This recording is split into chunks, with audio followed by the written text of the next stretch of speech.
o corpo suspenso P tem peso de 20 newtons. Os fios têm pesos desprezíveis e o sistema está em equilíbrio estático. Calcule as trações nos fios AB e BC. Aí tem os dados, né? Os dados aqui da questão. Ele diz que o seno de θ, esse θ aqui é o ângulozinho aqui, olha. Esse ângulo, tá? O seno do ângulo é igual a 0,8. E o cosseno do ângulo é igual a 0,6. Certo? E aqui tem a figurinha, né? Mostrando muito bem como é que é essa situação problema. Você tem aqui o objeto P. O objeto P, ele está suspenso, né? Então, ele está suspenso por um fio. E tem o ponto B, um ponto A e um ponto C. Observa que no ponto B ao ponto A, você tem também um fio, que o peso dele é desprezível, a massa dele é desprezível. E do ponto B ao ponto C também tem outro fio, que a massa dele também é desprezível. E esse sistema aqui, olha, ele está, de uma certa forma, que o objeto P está em equilíbrio. Ou seja, ele está parado, né? Ele está em equilíbrio porque ele está preso aqui no ponto A e no ponto C. Que o corpo em equilíbrio, quando você faz a soma vetorial de todas as forças, essa soma vetorial ela vai ter que ser igual a zero, né? Você soma todas as forças aqui, elas vão ser iguais a zero. Aqui tem uma força puxando para baixo, olha, que é o peso puxando o objeto para baixo. Aí tem uma força puxando no sentido de A e tem uma força puxando no sentido de C. Então, considerando que essas forças estão sendo aplicadas em sentidos diferentes, em direções diferentes, quando você faz a soma vetorial dessas forças, o resultado vai ser igual a zero, tá? Então, nós vamos partir desse princípio de que o objeto, né, de que o sistema, aliás, está em equilíbrio, para podermos calcular aqui o valor das trações no fio A, no fio AB e no fio BC. Aqui, puxando esse objeto para baixo, vai aparecer uma força chamada de força-peso. Por isso que aparece o P. Tem uma força puxando aqui para baixo. Uma força-peso. Nesse ponto aqui, ó, de B para A, como tem aqui um fio inextensível, um fio sem massa, né, que é a massa desprezível, aliás, também tem uma força puxando para cá, ó. Certo? Nós vamos chamar essa força aqui de tração A. Certo? E para cá, tem outra força puxando também, olha. E nesse caso é a tração, vou colocar aqui tração C. Beleza? Então, nesse sistema aqui, eu tenho a atuação dessas três forças. Uma força puxando para baixo. Essas forças que aparecem quando nós temos um fio, elas são chamadas de tração. Lembra que lá no vídeo que eu indiquei para vocês, eu falei que existem vários tipos de força. Força gravitacional, força-peso, como essa que a gente está vendo aqui. Tem a força de tração, que é uma força que aparece quando você está puxando um objeto, né, através de um fio, através de uma corda, horizontal. Eu tenho aqui um ângulo que é chamado de ângulo θ. Se ele está em equilíbrio estático, significa o quê? Significa que a soma vetorial de todas as forças tem que ser igual a zero. Então, eu posso dizer que a força resultante ela vai ser igual a zero. Quando eu somo todas as forças que atuam sobre o corpo, considerando os sentidos delas, que são sentidos diferentes, a somatória vai ser igual a zero. Tá? Se a força resultante é igual a zero, aí eu vou lembrar também, de acordo com a aula que a gente viu na semana passada, eu vou lembrar que toda força ela tem duas componentes. Ela tem uma componente vertical e uma componente horizontal. Ou seja, tem uma componente no eixo Y e uma componente no eixo X. Tá? É tipo assim, olha, vou mostrar aqui para vocês. Ó. Imagina que eu tenho uma força aqui, ó, nesse sentido, que é o mesmo caso da tração. Uma força nesse sentido. Então, toda força ela tem as duas componentes. Eu vou ter uma componente na horizontal, eu vou chamar isso aqui de fx, porque está na mesma direção do eixo x, na horizontal, e aqui na vertical eu terei aqui a componente y da força, Fy, e aqui eu vou ter um ângulo. Tá? A força resultante, ela também tem as suas componentes, né? Eu vou dizer que a componente y da resultante é igual a zero também, e a componente x da resultante também é igual a zero. Essa que é a condição para que o corpo esteja em equilíbrio.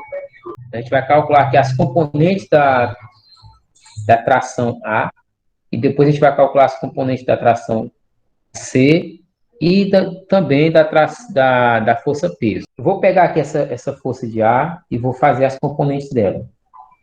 Eu vou dizer o seguinte, que eu tenho aqui o sentido da força A. Só pegar essa figurinha aqui, olha, esse vetor, eu vou transcrever ele para cá. Ó. Tração A, certo? Como eu falei a vocês, toda força tem a componente x e a componente y. Então, aqui eu vou colocar a componente x, vou colocar TAx, que é a componente da força de tração A no eixo x. Gente, observe o seguinte, por que eu estou colocando o eixo x e eixo y? É porque lá no plano cartesiano, vocês devem lembrar que na horizontal, vou colocar aqui a representação, na horizontal você tem o eixo x. E na vertical, perpendicularmente, você tem quem? O eixo y, tá? É por isso que eu estou colocando aqui, olha, a componente x, que vai aqui de acordo com o eixo x, e a componente y, que vai de acordo com o eixo y, tá? Aqui, então, eu vou colocar a componente y, aqui, ó. Ela vai seguindo a mesma direção e o mesmo sentido do eixo y.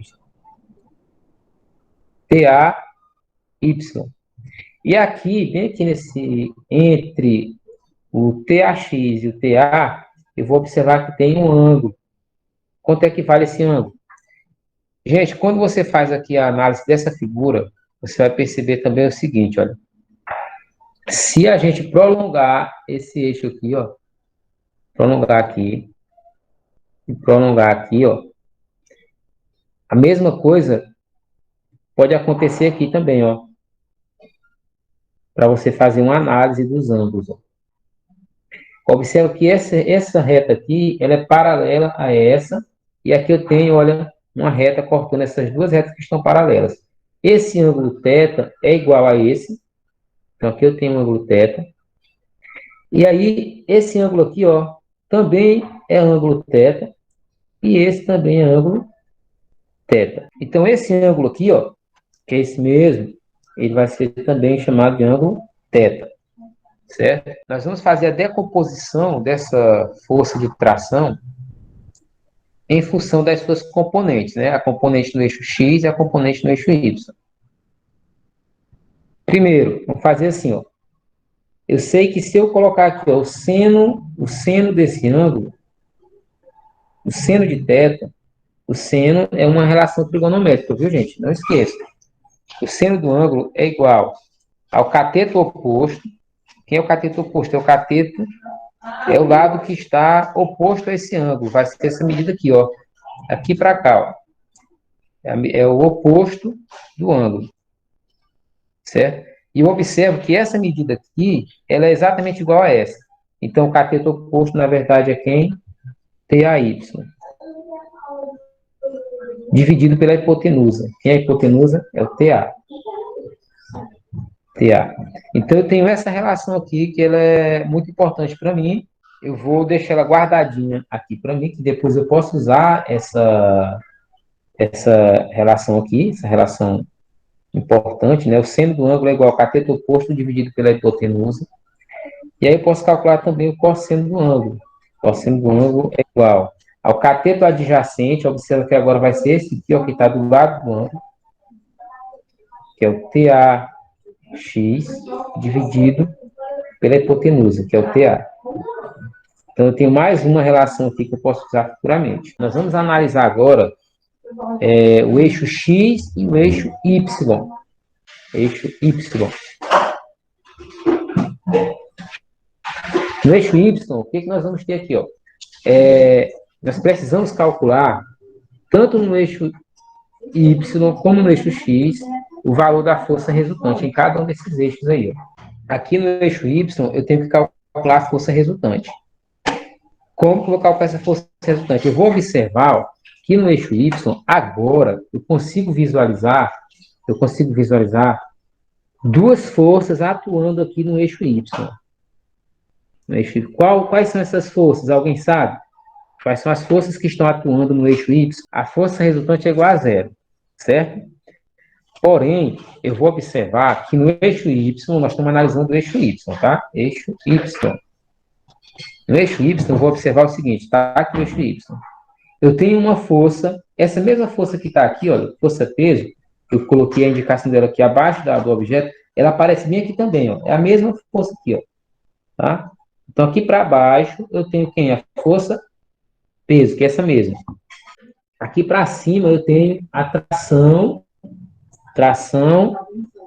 A no eixo Y. Tá? É a componente Y da tração A. Então, para cima, eu tenho, no eixo Y, para cima, eu tenho a força TAY, certo? E para baixo, eu tenho a força peso, certo? Então, tem essas duas forças atuando aqui no eixo Y. Olha aqui, no eixo Y. No eixo Y, devemos calcular a força resultante em cada eixo. No eixo Y, o que vai acontecer aqui agora? Olha, no eixo Y, quais são as forças que estão atuando no eixo Y? O peso puxando para baixo e a componente Y da tração A para cima. Elas duas estão em sentidos opostos. Lá na aula que eu expliquei, na aula que eu indiquei os vídeos para vocês, eu estou falando sobre isso. Como eu tenho que calcular aqui a força resultante no eixo Y, eu sei que ela tem que ser igual a zero, olha, está aqui, ó. Força resultante no eixo Y, ela tem que ser igual a zero. Eu já sei, olha, que para calcular a força resultante, nesse caso aqui, eu tenho uma força puxando para baixo e outra para cima. Como eu falei, isso eu já expliquei na outra aula. Para calcular a força resultante nesse caso, eu vou subtrair, porque as forças estão atuando em sentidos opostos, uma para baixo e outra para cima. A mesma valia se fosse uma para a esquerda e outra para a direita. Para calcular a força resultante, eu faço a subtração dessas forças. Então, vai ficar assim, ó. Força resultante no eixo Y é igual a... Vou colocar assim, ó. Tração A no eixo Y, né? Componente Y da tração, menos a força peso, certo? Porém, eu estou sabendo que a força resultante no eixo Y, ela tem que ser igual a zero. Então, isso aqui vale zero. Tá assim, zero é igual tração A no eixo Y menos o peso, certo? Em outras palavras, o que eu posso dizer? Eu posso dizer o seguinte, ó, que a tração A, a componente Y, né, da tração vai ser igual ao peso. Posso fazer essa igualdade aqui, porque basta eu colocar o peso para o outro lado, ele vai passar com sinal positivo. Então, um fica igual ao outro. Ou seja, a tração no eixo Y aqui, ó, vai ser igual ao peso. Quanto é que vale o peso? Lá no enunciado da questão, está dizendo que o peso é igual a 20 newtons. Você pode consultar aí a questão, para poder vocês fazerem o print, e vai estar dizendo aí que o peso vale 20. Se o peso vale 20, e a componente Y da tração A é igual ao peso, então aqui vai ser 20 também, tá? Aqui também vai ser 20. Eu já sei, então, o valor da tração da componente Y da tração A, certo? E aí, gente, se eu sei o valor dessa componente aqui, vai ficar fácil também de eu calcular, ó, presta atenção. Calculamos a TAY vale 20. Agora, vamos pegar aqui um valor. Já descobrimos aqui o valor de TAY. Nós podemos pegar essa relação aqui, ó. Essa relação aqui. Tá? e calcular o valor da tração A, certo? Olha aqui, ó. Quem é o seno de θ? Vale quanto o seno de θ? Me ajudem aí. Quanto vale o seno de θ?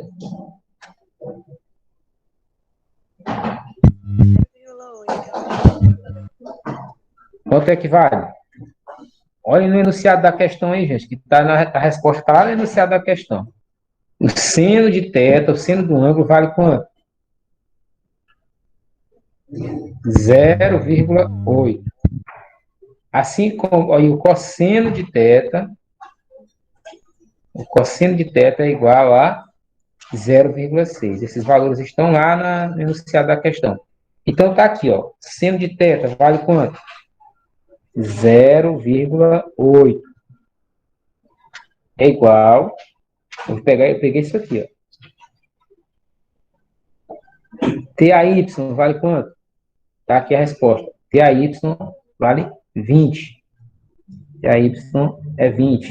E aí eu posso calcular o valor de TA, que é uma das perguntas, né, que são uma das perguntas que a questão propõe. Se eu fizer aqui extremos e meios, ó, extremos e meios, aqui tem um subtendido, né? Então, basta trocar de lugar aqui, olha, o 0,8 com TA, vai ficar assim. TA é igual a 20 dividido para 0,8. Logo, vou colocar aqui do ladinho, ó, TA vai ser igual a 25 newtons. O newton é a unidade de medida de força. Sempre que eu falar de força, eu tenho que usar o newton. Essa aqui é uma das nossas respostas, viu, gente? Observa que nós calculamos aqui, ó, o valor da tração, esse valor aqui, ó. Isso aqui vale quanto? 25 newtons. Então, tem uma força puxando para cá, que vale 25 newtons. Agora, nós precisamos calcular o valor da força que puxa para cá, ó, que é o TC. Né? Como é que eu vou calcular o valor de TC? Aí eu vou olhar o eixo X. Observa que ele está aqui no eixo X. Ó. Vou fazer uma divisãozinha aqui mais uma vez. Colocar assim, ó, no eixo X. Aí nós temos que calcular a força resultante também, né? Só que eu vou lembrar que a força resultante no eixo X é igual a zero. Se a força resultante é igual a zero no eixo X, isso significa que a força que puxa no sentido de TC, ela é igual à força que puxa no sentido de TAX, ó. Essas duas forças aqui no eixo X, ó. Como está em equilíbrio, significa que elas duas são iguais, igual eu falei ainda agora há pouco. Se tem uma pessoa puxando uma corda para um lado, outra puxando em sentido oposto, se as forças forem iguais, o objeto não se move nem para um lado nem para o outro. A força resultante, nesse caso, é zero. Tá? Então, eu vou dizer que a tração C, ó, ela é igual a quem? A TAX. Ela é igual a TAX. Por quê? Porque a força resultante tem que ser igual a zero. Não vai nem para um lado nem para o outro, está em equilíbrio. Então, eu posso dizer que TC é igual. Quem é o TAX? Está aqui, ó. Vamos pegar essa relaçãozinha aqui agora, ó. Quem é o TAX? TAX, vou fazer aqui, vou pegar isso aqui e vou jogar lá para o outro lado, tá? Vou colocar bem aqui, ó. Quem é o cosseno do ângulo? Cosseno de θ é 0,6, então vai ficar assim, 0,6, que é igual TAX, que é o que nós estamos procurando, TAX. TAX dividido por TA. Dividido por TA. Mas quem é o TA, gente? Nós já descobrimos o valor da tração A. Ela vale 25. Tá aqui, ó. Vale 25. 25. Certo? Agora eu faço aqui extremos e meios. Aqui tem um subentendido. Eu faço extremos e meios. TAX vezes 1. TAX, que é igual 0,6 vezes 25. Já sei que o TAX vale 15. Se o TAX vale 15, gente, e eu sei que TC é igual, né, a tração C é igual a TAX, eu já encontrei o valor, então, da tração C. ela vale 15 newtons também, tá? E aí a gente finaliza aqui, né, com essa resposta aqui, ó.